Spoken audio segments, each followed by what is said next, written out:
Hi friends, டே 2. இன்றைக்கி வந்து கருப்பு கவுனி அரிசியில் ப்ரௌனி செஞ்சுருக்கேன். வாங்க ஃப்ரெண்ட்ஸ், இது எப்படி இருக்குன்னு பார்க்கலாம். நம்ம அவன்லேருந்து இப்போ வெளியில் எடுத்தாச்சு. இப்போ இந்த ப்ரௌனி எப்படி இருக்குன்னு பார்த்தலாமா? கட் பண்ணி பார்க்கலாம். பாருங்கள் ஃப்ரெண்ட்ஸ், யாரா இது யாருன்னே தெரியல, புதுசாக வந்து வீடியோ போட்டிருக்கு. வீடியோ போட்டு ப்ரௌனி வாங்கிக்கிங்கன்னு சொல்லி வீடியோ போட்டுட்ருக்கேன்னு நினைக்காதீங்க. என் பேர் சந்தியா, நான் ஆற்காட்டில் இருக்கேன். எனக்கு வந்து 3 கேர்ள் பேபிஸ் இருக்காங்க.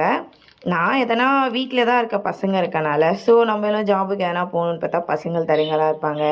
ஸோ அதனால் என்ன பண்ணலாம் அன்னிட்டு யோசிச்சப்போ சரி நம்ம ப்ரௌனி செய்யலாம். ஏன்னா என்னால் ஒர்க்குக்கும் போக முடியாது.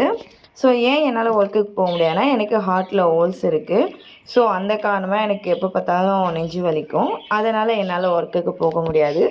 ஸோ அதனால் இந்த ப்ரௌனி செஞ்சு நம்ம சேல் பண்ணலாம், நல்ல ஐடியாவாக இருக்கேன்னிட்டு இந்த ப்ரௌனியை நான் செஞ்சு சேலுக்கு போட்டுட்ருக்கேன். உங்களுக்கு யாருக்குன்னா என்னுடைய ப்ரௌனி பிடிச்சிருந்துச்சுன்னா என்னுடைய வாட்ஸ்அப் நம்பருக்கு கான்டாக்ட் பண்ணுங்கள்.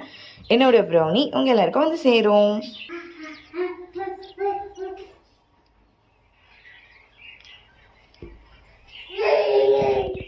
அதுலேயும் இது மில்லட் ப்ரௌனி.